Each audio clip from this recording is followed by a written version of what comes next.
আরে ইয়ার, রাতের জ্বরে তো পুরো গাড়িটা ধুলায় ভরে গেছে। আঙ্কেল, আমি কি আপনার গাড়িটা পরিষ্কার করে দিব? আচ্ছা ছোট, তুই পরিষ্কার কর, আমি আসতেছি একটু। কাজ করো ভাই, কাজ করো, দেশের নাম উজ্জ্বল করো। কাজ কাজ কাজ, দিন রাত করি কাজ। মা, আমার প্রিয় মা, মা, আমার প্রিয় মা। খুব হাঁপিয়ে গেছি, একটু সময় বিশ্রাম নেই। আজ যদি আমার মা বেঁচে থাকতো তাহলে আমাকে এই কাজ করতে হতো না, আমি অন্য বাচ্চাদের মতো স্কুল যেতাম। এরপর কি হয়েছে তা দেখার আগে বলো, তোমার কাছে এক বস্তা টাকা বেশি দামি নাকি মা বাবা বেশি দামি? যদি মা বাবা বেশি দামি হয়ে থাকে তাহলে ভিডিওতে লাইক করে চ্যানেলটি সাবস্ক্রাইব করে দাও। লাইক সাবস্ক্রাইব না করলে বুঝো তুমি তোমার মা বাবাকে একটুও ভালোবাসো না।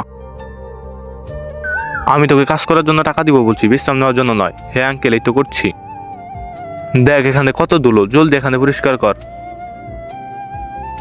তোকে কি একবার বললে মাথায় ঢুকে না? এখানে পরিষ্কার কর। আঙ্কেল, এটা আসলে আবার মুখে মুখে কথা, পরিষ্কার করছিস না কেন? আঙ্কেল, এখানে মা লিখেছি। আরে সত্যি তো, এখানে মা লেখা। আমার মার কথা খুব মনে পড়ছিল তাই ধুলোর উপর মা লিখেছি। এখন কি করে আমি আমার মাকে মুছে ফেলি বলেন আঙ্কেল? ঠিক আছে, ওটা ওভাবেই থাক, মুছার দরকার নেই। এই নে কিছু টাকা, এটা তোর কাছে রাখ। ধন্যবাদ আঙ্কেল। মা, আমার প্রিয় মা, মা।